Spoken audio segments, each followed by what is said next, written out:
All right, welcome back. It's the Bordas and Bordas Hotline. Sometimes the commercials are better than the actual product. I'll leave it at that. 412-575-2600. In between breaks, I mean. Yeah. Bob Pompeani, Gene Collier with you. The commercials are always better. First game, first win, first star. We're talking about the Flyers' 20-year-old goaltender, Carter Hart. Oh, yeah? He won tonight in his first game. They have a new head coach, of course. They got rid of Dave Haxtell. But do you know the youngest guy ever to win his first ever start? I do not. You should know. Come on. Should I, really? It's a Pittsburgh Penguin, or was anyway. Really? No. Marc-Andre Fleury. He was the youngest guy to win. I think so, 18 start? years old. Wow. I think it was 2003, if I'm not mistaken. I could be mistaken. I don't know. But the bottom line is 20-year-old, and they need a goaltender in Philly for years. They've needed one for, I was going to say, for about 20 years. Yeah, the Flyers have had a big shakeup. They're disappointing again. Fortunately for them and for everybody else, it's a really long season. I think there's plenty of time for them to put something together. But yeah, it's been a miserable hockey season. It has been miserable for them, but there's time. Let's go to Bert and Ross Traver. Hello, Bert. Welcome to the program. Hi, Bob, Gene, thanks. Yeah, I have two things, Bob.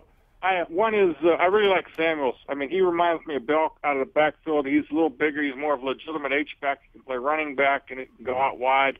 His style reminds me of Bell. He's a little smoother, a little quicker than Bell, though, it seems. I hope when he comes back that they can use him and Connor together like a two-headed monster, like the team they're going to play this week. Right. The other thing is... Oh, go ahead. Oh, okay. Yeah, the other thing is, as far as Juju not making the Pro Bowl, I don't know if it was last year, but I believe 1 year Hayward did not make the Pro Bowl and then became an All-Pro. I'm looking for the same thing this year from Juju. He's an All-Pro. Yeah, he will be, and it just takes time. Hayward finally got his first one last year. I think they did a pretty shrewd thing, though. There are so many good defensive ends, and he was listed as one. They moved him to defensive tackle, which I don't know if it improves his chances or not. But even though statistically he's not had the kind of year he had last year, if you look at what he means to this team, he is a disruptive force, and that's why you got it, Gene. Well, sure. I mean, in those rare stretches where he's missed a couple of games in a row, it's not the same team. Certainly not the same defense. All right, let's go out to line one. That's Herb in Renfrew. What's up, Herb? Hi, Bob. Hi, Gene. I just had a question about, do you think Mike Tomlin will be forced to shake up his coaching staff this year? If what?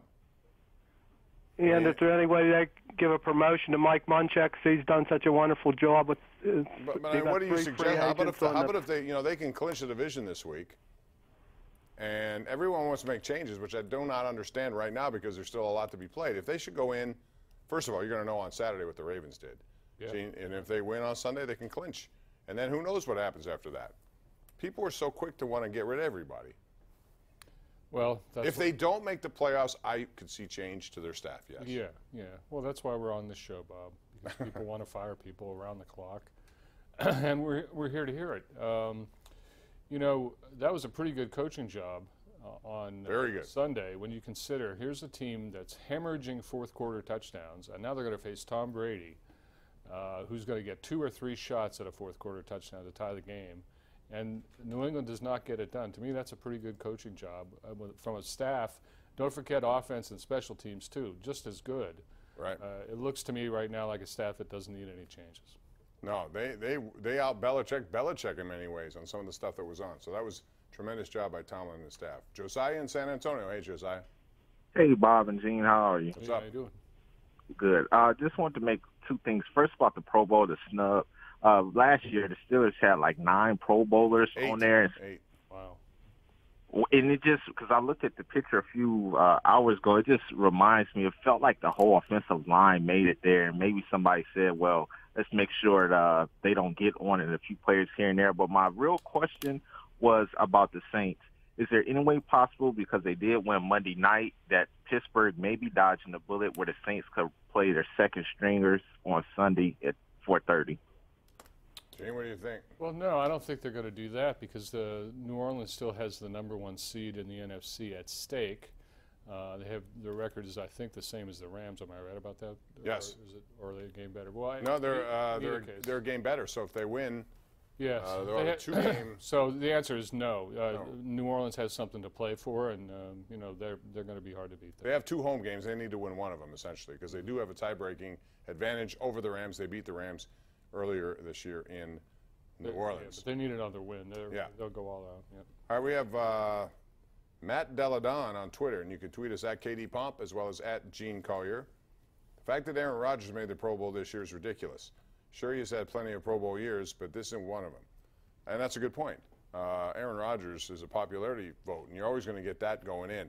There are a lot of guys. You know, I looked at Leighton Vander Esch, a linebacker for the Cowboys. You're going to talk about a guy who deserves to be in there and is not in there. He's one of them. So, Gene, this is always going to go on. They want to get the fans involved for obvious reasons, but quite frankly, the fans should for obvious reasons.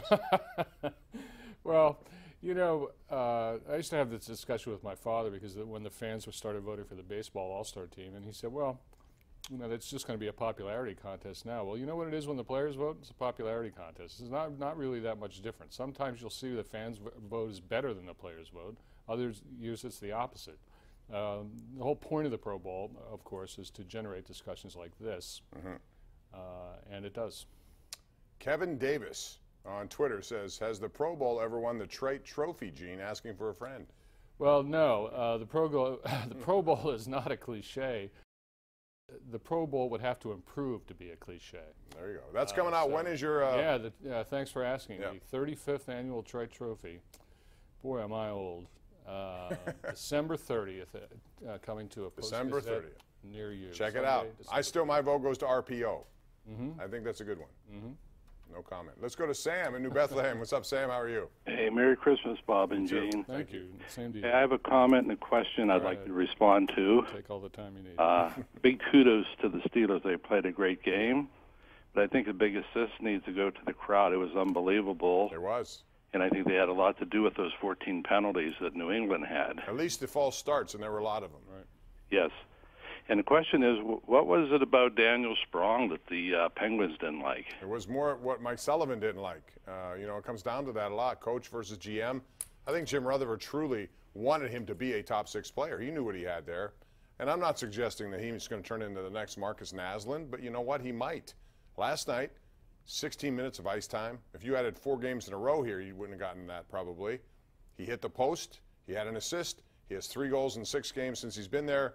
And they're putting him on the top line, Gene. So that's what I think his intention was here. You know, Rutherford thought it, and Sullivan doesn't like the way he plays. So, yeah, I mean, Daniel Sprong, other than being completely nondescript until he was let go, you know, is really kind of the symbol of whatever rift there is between Sullivan and Rutherford. Now, by rift, I don't mean, you know, any kind of dislike. It's just the way they look at certain players, and I think that's good and often healthy too. But that's what Daniel Sprong is to me. I still don't know what he's going to do, what kind of player he's going to be. Jimmy Stix on Twitter says, no Juju, no TJ, that's dumb. Yeah, a lot of people agree with that. Wes Davis says, very happy for James Conner, well-deserved. I'm a Pitt fan, big Steeler fan, playing well, kudos.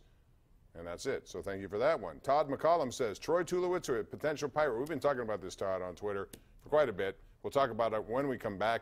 But Tulowitzki's out there, just so you didn't know. He was released by Toronto, and they're going to pick up $34 million the next 2 years. So whoever signs him is obligated just for a veteran minimum.